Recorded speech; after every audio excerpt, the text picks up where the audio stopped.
Continuando então o nosso texto do Eutífron, vamos para a terceira parte. Na terceira parte, então, o Sócrates começa a falar.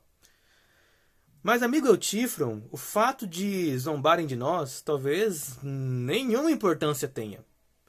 Pois seguramente aos atenienses, imagino não importa muito se acham alguém talentoso, contanto que seja capaz de instruir sobre a sua própria ciência, né? Ou sua própria sabedoria, que a palavra é sofias, né? Instruir, né? Ou seja, ensinar sobre a sua própria sabedoria.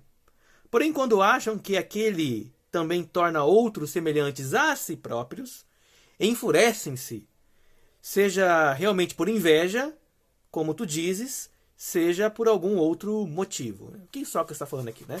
Bom, nós entregamos no último vídeo que Eutífron está falando que quando ele vai falar na Assembleia, né, na Eclésia, sobre as coisas que ele escuta dos deuses, porque Eutífron é um adivinho, né, um profeta, né, que, enfim, interpreta as palavras dos deuses, né, as predições e tal, as pessoas riem dele, né, jocosamente, né, tiram sarro do Eutífron.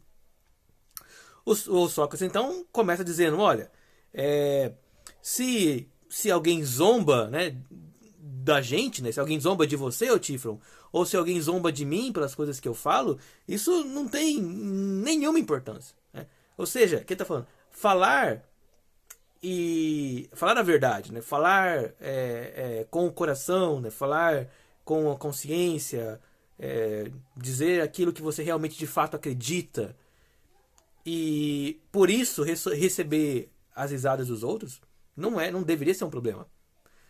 É problema quando você deixa de falar aquilo que você acredita com medo da zombaria. Porque aí você se prende à opinião dos outros, né? Você não tem liberdade de fato de ação, de palavra, né? Liberdade de pensamento. Porque você fica sempre sob o juízo dos olhares, dos sorrisos e da tiração de sarro. Então Sócrates falou, olha, não é um problema rirem de você, nem rirem de mim, quando nós estamos falando algo que é para nós, né, para nossa consciência, para nossa inteligência, né, e tal, é verdadeiro. Mas ele fala, olha, os atenienses, né, eles também gostam de pessoas talentosas. Os atenienses, eles procuram gente que fala bem, gente que é bom de matemática, é bom de contar história, é um bom poeta. Os atenienses têm um prazer nas pessoas que desenvolvem bem as suas habilidades, né? Essa expressão aqui de desenvolver bem as habilidades é chamado no mundo grego de virtude, né? A arete. Ou seja, arete. Você, então, é uma pessoa que tem um talento, né? Que tem uma habilidade. E você refinou essa habilidade até ela se tornar algo aperfeiçoado, né? Algo que é acima da média, vamos dizer assim. Isso é a sua virtude. E a virtude ela pode ser de vários tipos, né? Você pode ter tantas virtudes materiais, né, de você fabricar coisas, né? Isso, ou então um marceneiro, ou então um construtor, um escultor pode ser um escultor marceneiro virtuoso, né? Porque exerce bem o seu ofício de maneira muito acima, né, da mediocridade. Ou um bom orador, ou um bom jogador, ou um bom professor, ou até mesmo um bom político, ou um bom ladrão, ou um bom enganador, um bom guerreiro, né? Em todo sentido, se você é muito bom em algum talento, significa que você desenvolveu a sua virtude até a máxima potência, e disso os atenienses gostam muito. Por quê? Por que eles gostam? Porque os atenienses entendem que alguém que tenha esse tipo de habilidade desenvolvida com essas potências e características é capaz de ensinar outros. Daí a razão pela qual, né, você vai ver os sofistas como grupo tão admirado pelos atenienses pela sua capacidade de fala, de articulação, de ganhar debates, de falar bonito, de falar e ser aplaudido, né, de falar e conseguir glória e conseguir honra, né? Então os atenienses gostam muito disso, né? Gostam de gente que é muito habilidosa e que, portanto, é sábia naquilo que faz, né? Tem sófia, né? Tem sabedoria, e é capaz de ensinar, né? Didascalias, ou seja, de ensinar os outros didaticamente essa sua habilidade. Nem que ele não queira ensinar, mas o fato do cara fazer, né, executar aquela atividade com maestria já nos faz aprender, né? Então, quando a gente olha, por exemplo, alguém cozinhando, né, e observa como ele pega os alimentos, como ele junta os sabores, você de fato aprende de alguma forma. Quando você observa alguém fazendo, né, uma escultura, e tiver o olhar atento para entender onde é que entram, né, as técnicas ali, você também consegue aprender. Então, os gregos atenienses gostavam muito de aprender, né? Essa é a ideia do Sócrates. Porém, né, eles acham que aquele também que torna outros semelhantes a si próprios enfurecem-se, seja realmente por inveja, como tu dizes, seja por algum outro motivo, né? Então, aqui o texto ficou meio obscuro, né, para mim, mas provavelmente ele está falando o que aqui, né? Que aqueles que tentam, né, instruir as pessoas, mas a sua instrução ela não eleva os outros, mas deixa todo mundo medíocre, né? As pessoas não aprendem de fato. Esses são realmente odiados. E eles são odiados porque se deu atenção para essas pessoas, né? Se deu o lugar da palavra, o espaço público para que eles falassem ou executassem suas funções. Só que eles são falsos, né? Eles não ensinam nada. Você não aprende nada com isso. Isso suscita inveja dos medíocres, né? Os medíocres, segundo Sócrates, não têm inveja do homem que é bem instruído e que é capaz de ensinar o povo, né? É capaz de ter uma virtude estabelecida. A inveja surge quando aquele que não tem essa capacidade, ele se vende como se tivesse. Então o Eutífron fala: então eu não tenho desejo, absolutamente, jamais de testar como são com relação a mim, a respeito disso, né? O Eutífron não quer saber se eles tiram sarro dele porque ele é alguém muito hábil, né? E por isso as pessoas não entendem o que ele diz, e ao não entender o que ele diz, acharem que ele está falando absurdos, né? Bobeiras, né? Ou se de fato Eutífron não sabe nada do que diz e não instrui as pessoas de maneira a elevá-las. Então, Eutífron, ele não quer saber se ele é excluído, né, do bom senso da sociedade, porque ele eleva os gregos a um patamar superior, ou porque ele poderia elevar os gregos a um patamar superior, mas não leva porque eles não o entendem, ou porque ele é incapaz de elevá-los, os concidadãos, né, a um patamar superior, e no entanto, ao falar, ele apenas mantém todo mundo no mesmo jeito, né? Mantém todo mundo numa mesma ignorância. Sócrates, então, ele vai falar: talvez porque lhes pareça que tu expões raramente e não desejas ensinar a tua própria sabedoria, eu, contudo, né? Talvez seja isso, né? Então, ponto aqui, né? Talvez seja por isso que os gregos, os atenienses te tratam dessa forma, Eutífron. É porque você não ensina cotidianamente. Você ensina raramente. Raramente você se expõe.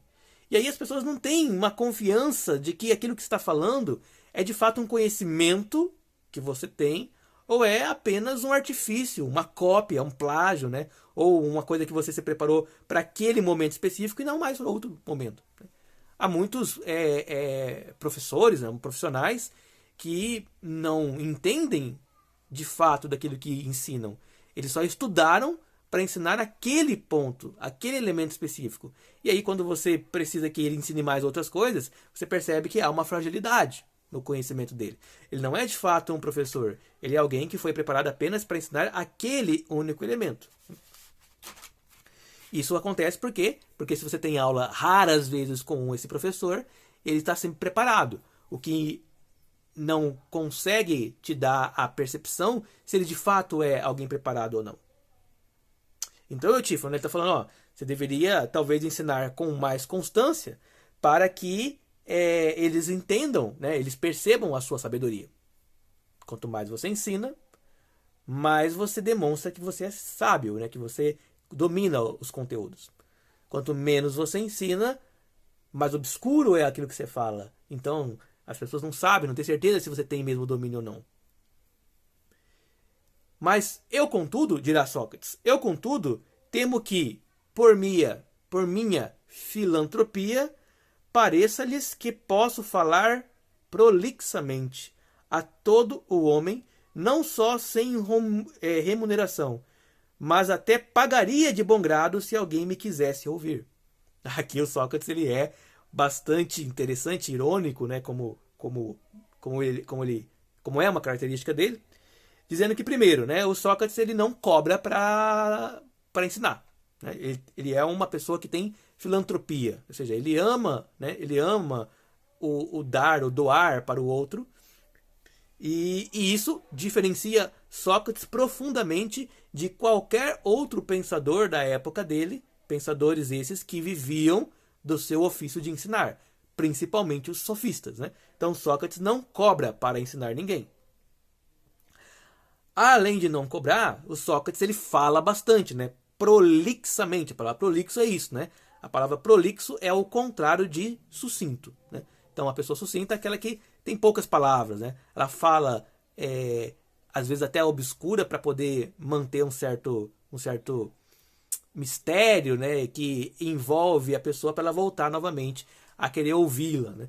Então, o Sócrates não, ele fala tudo o que ele tem que falar, sem nenhuma barreira, sem nenhum impedimento, né? Você senta para conversar com o Sócrates não tem uma hora para te dar, né? Ele não tem 40 minutos, ele não tem 30 minutos, né? Ele tem o dia todo, né? O Sócrates ele é uma dádiva, né? Ele é generoso, né? Vamos dizer assim, com o tempo que ele gasta, né? Investe, né? Nos diálogos dele, nas conversações, sem nenhum problema de pensar que isso está dando prejuízo para ele. Até ao contrário, Sócrates vai dizer, né? Que apesar dele não cobrar, para algumas pessoas, né? Por vezes, né? Ele seria capaz de pagar para que as pessoas o ouvissem. Ao invés de ser o professor que recebe, ele é o professor que paga. E aqui é uma ideia interessante, né? Porque você pensa, né? Se você é um professor, né, e você é capaz de pagar para pessoas te ouvirem, é porque você acha que aquilo que você tem para falar é muito importante, né?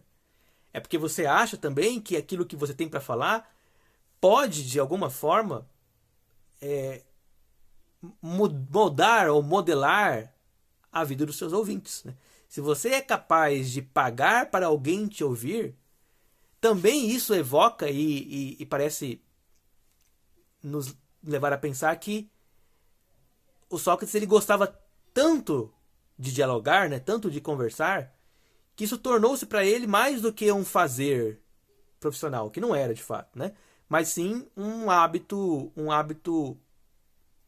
prazeroso, como um hábito de comer, como um hábito de, sei lá, assistir um filme, né? Você paga para assistir um filme, né? Sócrates então está disposto a pagar para que pessoas o escutem. Isso demonstra que Sócrates não está querendo fazer negócio, né? Não está querendo ganhar dinheiro com a sua ciência, né? Com a sua sofia, com a sua sabedoria, mas ele está querendo compartilhá-la, talvez testá-la. Vamos dizer que Sócrates tem um interesse também, né? O interesse dele é saber se ele de fato tem razão no que ele está falando. Porque a melhor forma de você saber se tem razão ou não é você expor as suas ideias para pessoas que podem te ouvir, né? E podem questionar as suas ideias. Talvez Sócrates está pensando em pagar, né? Ele admite pagar para pessoas que ele, Sócrates, considera pessoas muito sábias, ou socialmente são consideradas sábias, para que ele possa, de certa forma, aprender com essas pessoas. Sócrates está dizendo, olha, eu pagaria para que outras pessoas me ouvissem num diálogo, não num monólogo. E assim, então, Sócrates está disposto a pagar por aulas, mesmo que ele não cobre, porque ele não acha que deve, né?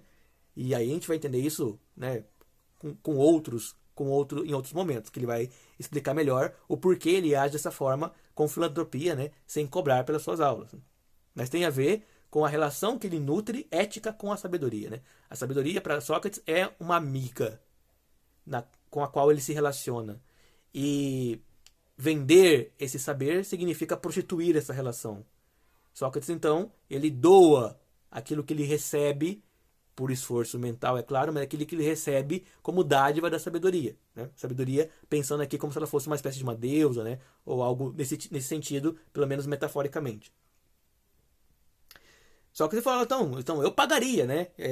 Pagaria de bom grado se alguém me quisesse ouvir. Se, portanto, como eu dizia há pouco, eles quisessem zombar de mim, como tu dizes que zombam de ti, em nada seria desagradável passar o tempo no tribunal divertindo-nos e rindo. Se a coisa fosse só uma questão, né, de estão zombando, estão fazendo chacota, eu ia rir junto, né? Eu ia lá no tribunal, ia fazer uma acusação contra mim, eu ia levar lá a minha defesa, e ia ser tudo leve, porque é tudo uma questão de humor, né? É uma questão de stand-up.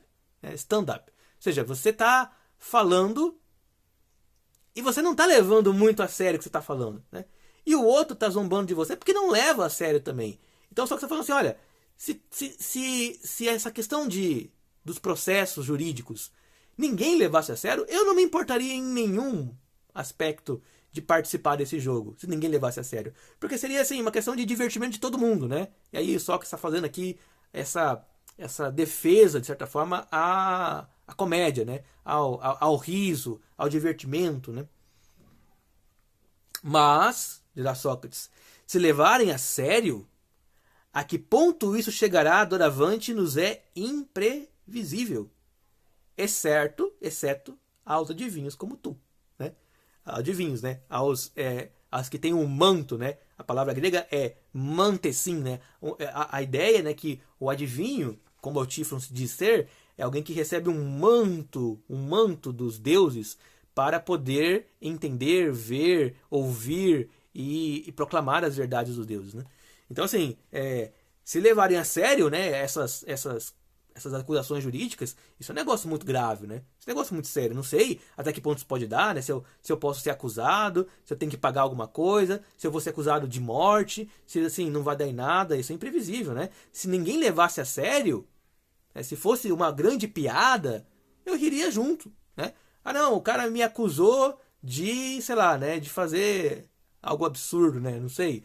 O cara me acusou de sair por aí voando feito um gavião, né?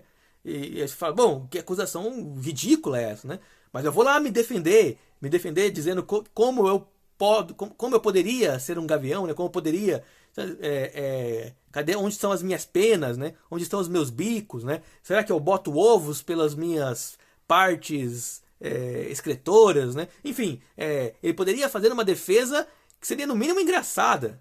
Como a gente pode pensar em qualquer acusação que suscita o riso, né? Mesmo que seja algo de injurioso, de calunioso, né? Mas que é engraçado, é engraçado. É engraçado você pode falar de uma autoridade, né? E ressaltar defeitos físicos ou defeitos comportamentais daquela autoridade, e aquela autoridade ficar muito zangada, né? Você é o cabeça de ovo, né? Porque é careca, né? Não, que cabeça de ovo, eu vou te processar por causa disso. E aí há um processo onde o magistrado tem que defender que ele não tem uma cabeça de ovo, enquanto que o que acusa vai afirmar isso. Então, assim, uma coisa bizarramente engraçada, né? Uma coisa que entraria no gênero que o grego conhece muito bem, que é o gênero da comédia, cômico, né? Da comédia, que é sempre uma arte ofensiva, né? É uma fala, um gênero que ressalta algum defeito de alguém para fazer rir, né? Então, por isso a liberdade de expressão da comédia tem que ser irrestrita. E é claro, né, que existem questões legais que podem ser acionadas, né, de processos legais, mas nunca de calar, nunca de impedir, né, a comédia, porque ela não tem o papel de ser levada a séria, né? Esse é o ponto que o Sócrates está falando, né? Sócrates falou, olha, se esse processo fosse algo cômico, eu participaria comicamente disso. Mas como é algo sério, isso me preocupa. Não é algo é algo que pode gerar resultados imprevisíveis, né? Claro que para um adivinho, né, o Tifron, nada é imprevisível. porque vocês conseguem ver coisas que as pessoas não veem. Sócrates aqui pode estar sendo irônico, mas ao mesmo tempo ele pode estar sendo muito sincero. E eu acredito na sinceridade do Sócrates nesse ponto. Porque Sócrates leva muito a sério, por exemplo, as informações que vêm do oráculo de Delfos. Naturalmente, o oráculo de Delfos também tem a adivinhação, né? A pitonisa, a sacerdotisa, né? Que recebe, né, as informações dos deuses, e que parece ser mais ou menos aquilo que o Euthyphron, mais ou menos, né, aquilo que o Euthyphron está querendo dizer que faz também, né? Então o Euthyphron, ele, se ele de fato recebe os deuses e é um adivinho, um profeta, né, recebe esse manto dos deuses, só que está falando, olha, você tem um conhecimento especial que eu não tenho porque não recebo esse manto, e você saberia dizer o que vai dar desse processo imprevisível, né? Eu não tenho como dizer porque eu não consigo visualizar onde ele vai dar. Então o Euthyphron, ele responde, dizendo, mas talvez, Sócrates, o fato não seja de nenhuma importância. Pode ser que essa acusação que eu estou falando para você não tenha nenhum cabimento, não tenha nenhuma prova, não tenha nenhum lastro jurídico. Ou seja, pode ser que isso não vai dar em nada, né? Pode ser que não dê nada. Porém, tu lutarás pela tua causa de acordo com a tua maneira de ver. E eu também penso em lutar pela minha causa ao meu modo de ver, né? E aqui que o Euthyphron está falando, olha, não é piada, Sócrates. Não é piada, provavelmente não é. Provavelmente, apesar de não ser uma piada, apesar de levarem a sério essa acusação contra você, não deve ter grande importância, não deve resultar, né? E aqui a gente não sabe se você está falando como adivinho, ou se está falando como alguém que tem só uma opinião, mas provavelmente é uma questão puramente opinativa, né?